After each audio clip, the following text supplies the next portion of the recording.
What's up everyone? Today's Monday, today's YouTube live day. So if you guys don't already know, I make these YouTube videos every single Monday. Monday used to be my worst performing day in the stock market, and I made these videos to help stay accountable. So basically I make these videos every Monday at 11 a.m. I trade between 9:30 and 10:30. And then from 10:30 to 11, I relax, drink some tea, whatever. And then at 11 a.m., I come on here to try to educate you guys and try to give you guys the raw perspective and the raw mentality of a trader who has just executed, made or lost money. And I'm going to recap that here. So before we get started on today's topic, which is Elon Musk and Tesla, before we get started on today's trades, which is, Ppsi and AUTL, I want to talk about one thing specifically. So we have a lot of new people watching the YouTube videos, a lot of new people trying to get into trading. And what me and Bao did is we created a free mentorship course, guys.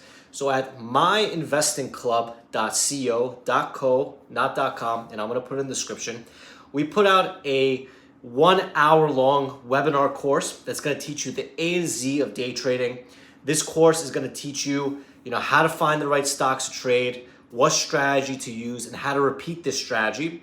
You're also going to see my $700,000 AMC trade, and you're going to see an $18,000 live trade executed on camera, okay? If you are already an MIC member, you do not need to watch this. You have all this content already. You have seen all this stuff. This is for brand new traders, traders that don't know if trading is the right thing for you.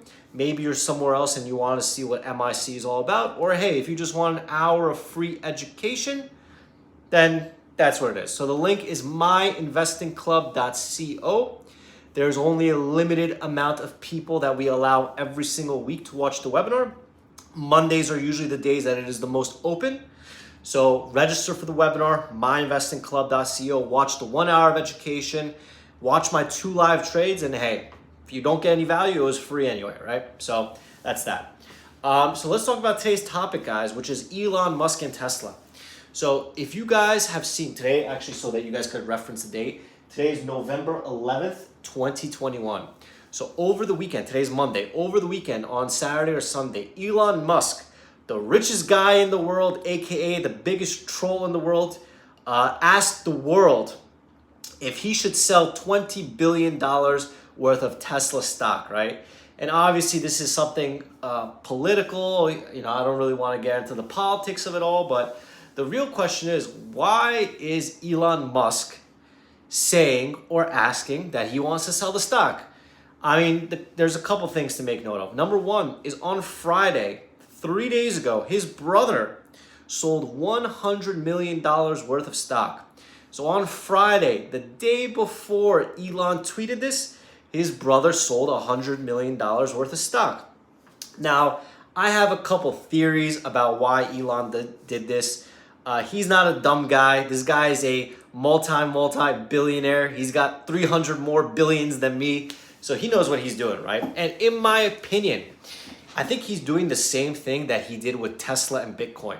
So when Bitcoin was around 60, 65K, Elon said, you know what? Tesla's not accepting Bitcoin anymore, and the stock price cratered. I think the reason why he did this is kind of his way of locking in some Bitcoin profits and locking in some money. If you guys notice, over the past month, Tesla has gone up 50, 60%, guys. So this is a mega cap company that has gone up 60 something percent in a month. It is worth just a little bit less than Amazon.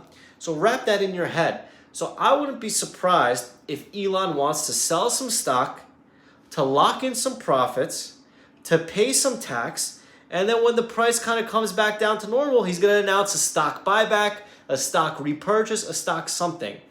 But in my mind, guys, my thought process is if he just sold without anyone mentioning it, or if he just sold without any news of it, I think it would have panicked the market, it would have panicked the stock, and the stock would have been down 10 or 20%. But because he made a Twitter poll and he's like, oh, you guys wanted me to sell it, I'm going to sell it. Now all of a sudden the stock is only down 2%, and he's playing a game of 3D chess.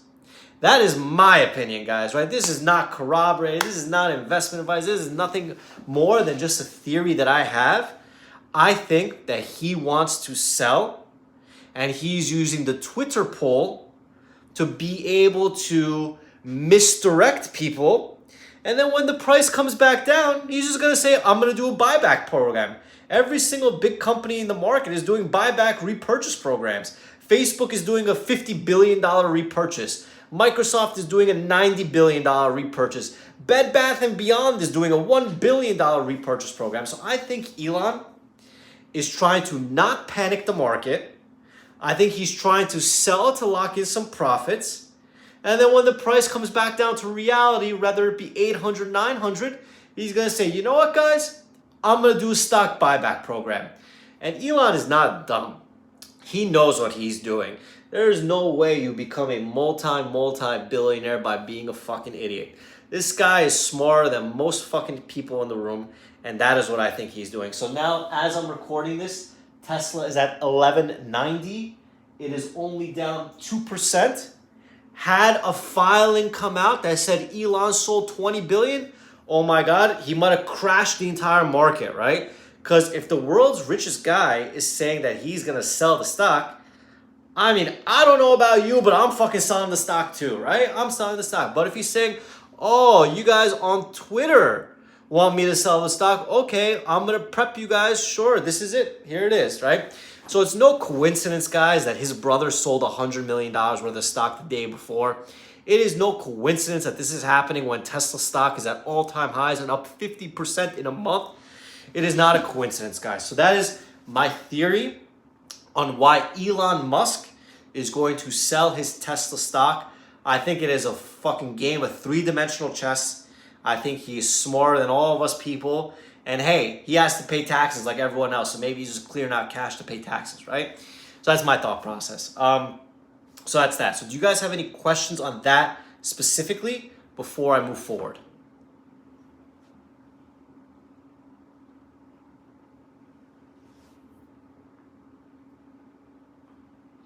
Okay, so if we don't have any questions on that, I want to move on to something else. So when we first started MIC, me and Tosh created something called the Trader Clinic. The Trader Clinic is an advanced webinar for annual and lifetime people. In MIC, we welcome beginner traders. We educate beginner traders. Our lifeblood is beginner traders because when I first started, no one really helped me out. So we created MIC as a way to help the little guy out. But as our new traders improve, as they continue to make money, they want to kind of get to the next level. So our Trader Clinic webinars, guys, are more advanced topics. I try to do these once a month, once every other month, but I've been very busy making videos on Monday. I come on the Wednesday webinar and I run the entire MIC backend. So I haven't really had time to kind of do these Trader Clinic advanced webinars. So I want to make the announcement now that this Thursday, what's the date? This Thursday, November 11th, at market close, 4 p.m. market time, is when I'm going to do the Trader Clinic webinar. Now, why am I doing it Thursday? Why am I doing it at market close? So my grandparents, who I have not seen in over a year because of COVID, called me up and said, what the hell is wrong with you? Do you not love us? Do you not want to see us? They're like, come over, let's do a barbecue. And in New Jersey, it's raining every single day, guys. So the only day that's not raining is Thursday.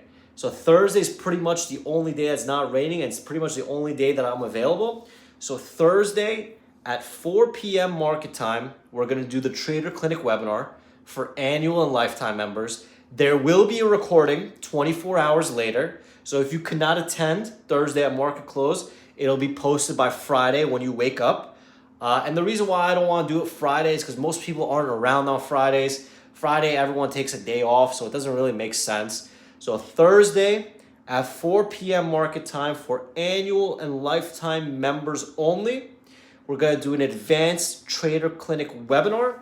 We have so many trades to recap, like DATS first red day, OCGN first red day. We have so much stuff to talk about, guys. And If you are not an annual member or if you're not a lifetime member, just DM Tosh in Slack.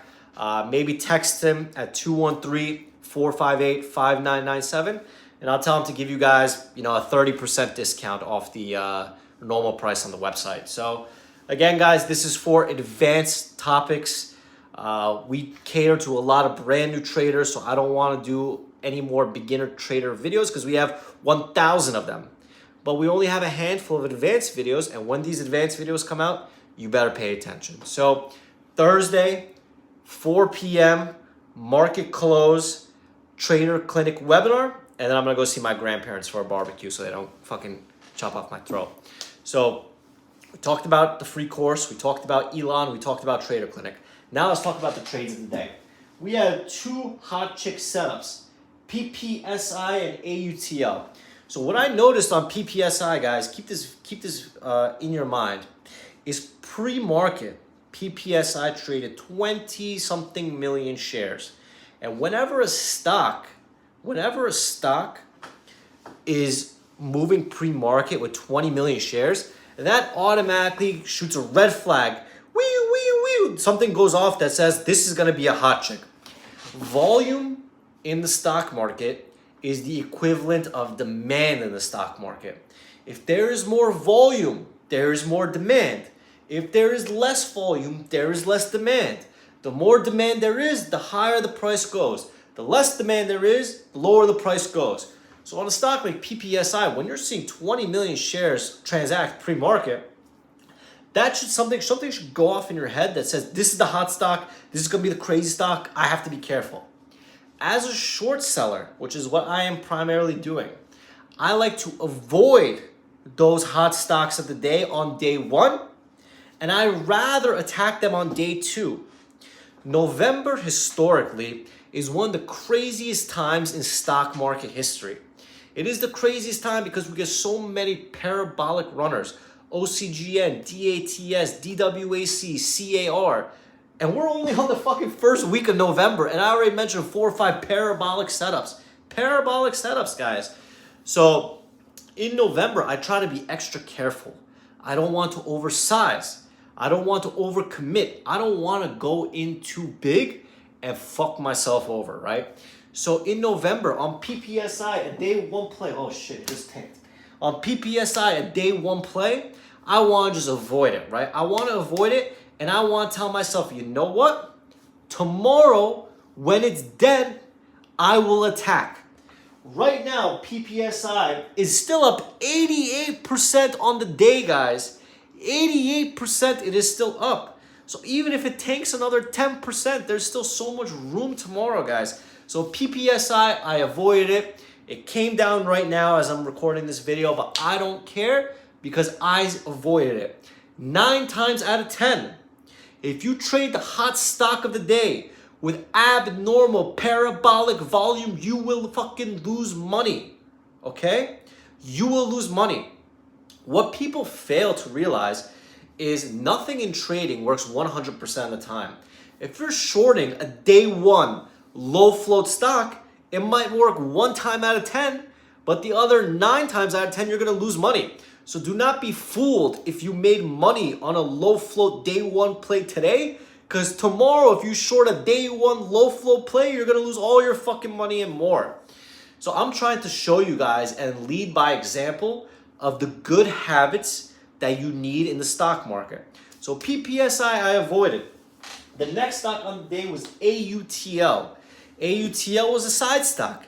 It didn't really have much volume. It was a stock that people weren't really interested in. So as Ppsi is climbing up, AUTL is a little bit weaker. And that's where I focus my money, guys. That's where I focus my money. So as a short seller, which is what I'm primarily doing, you want to look for side plays, you want to look for broken plays, you want to look for plays that not everyone is talking about. Every single person on Twitter and Instagram and everyone was talking about Ppsi today. So if a stock is dangerous for shorts day one, it is an optimal long for day one. If a stock is ideal for shorts on day two, it is not an optimal long for day two.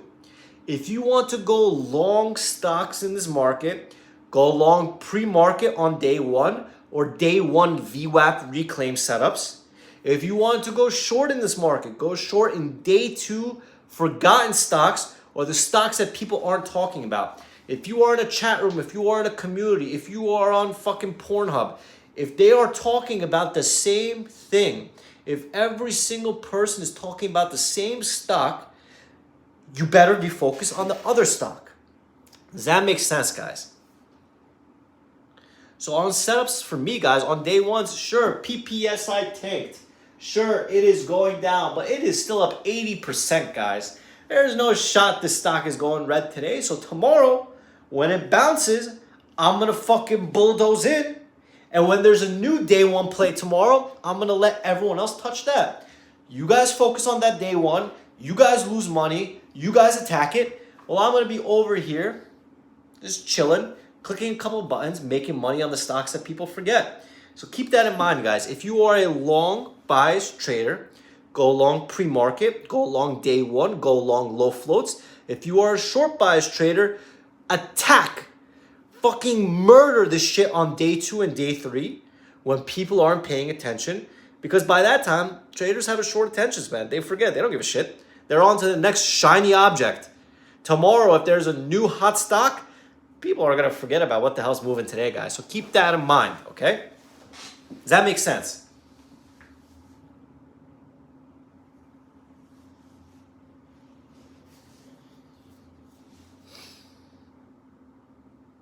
So again, guys, these are some of the topics that we talk about in our free webinar.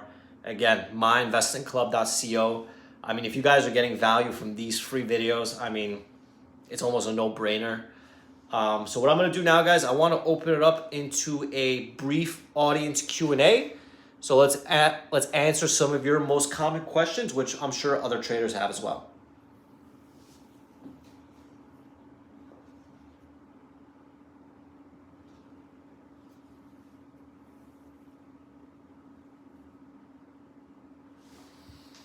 All right, let's get through it, guys. So right now I'm just trying to read the questions on the live chat coming in. Are low-hanging fruits your favorite setups? My favorite setup is the first red day because based on my statistics, that's where I make the most amount of money. My easiest setups are the low-hanging fruit, the day two setups. What makes you not want to fade stocks anymore? In my opinion, guys, all-day faders are a losing strategy because they are not predictable. You cannot predict the dilution. You cannot predict the pumpers. You cannot predict anything. So if you're going for all-day faders, you are in a losing strategy. I take my money and I walk away before 10:30. That's been a winning strategy, and it's no surprise I'm up over $3 million this year doing that.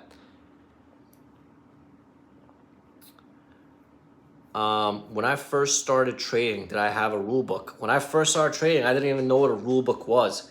It was through trial and error and through losing that I came up with the rules.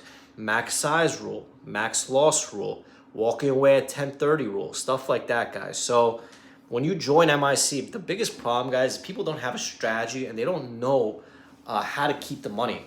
It's very easy to make money in the market, guys. It's very tough to keep it in your pocket. So you guys join MIC so that you can learn the strategies so you don't have to test out and try to figure out what strategy works. We've already proven what strategy works. And we teach you risk management, which means we teach you how to keep that money in your account, right? Because the worst thing you could do is make money 9 days in a row, and then on the 10th day, you lose it all plus more. It's happened to me. It's happened to Bao. It's happened to 100% of traders. And we have created a system. We have created guardrails. We have created seat belts to make sure that you don't lose that money, guys.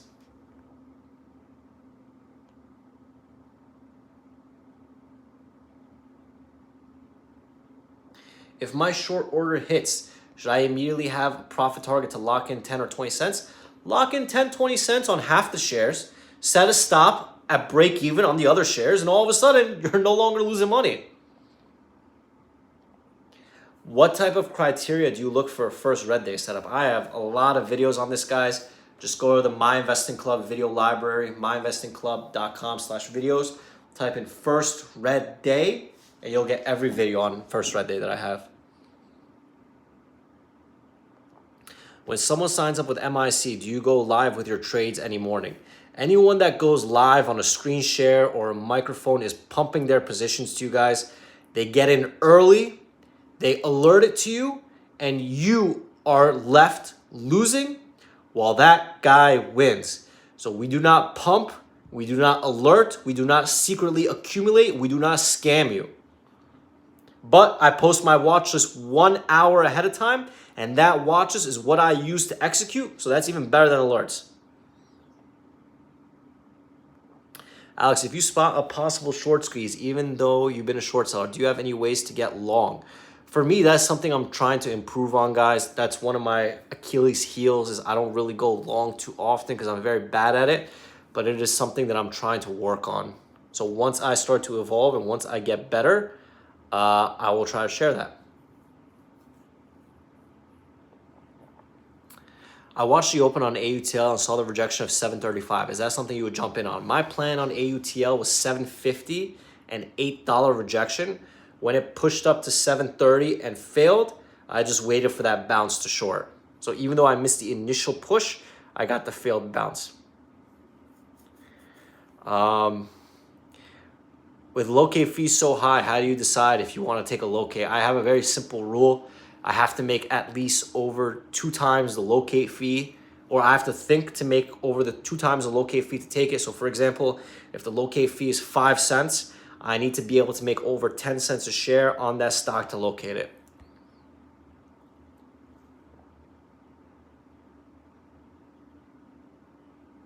What is your second best setup after first red day? The low hanging fruit, because it is the most predictable and it is the easiest one to repeat.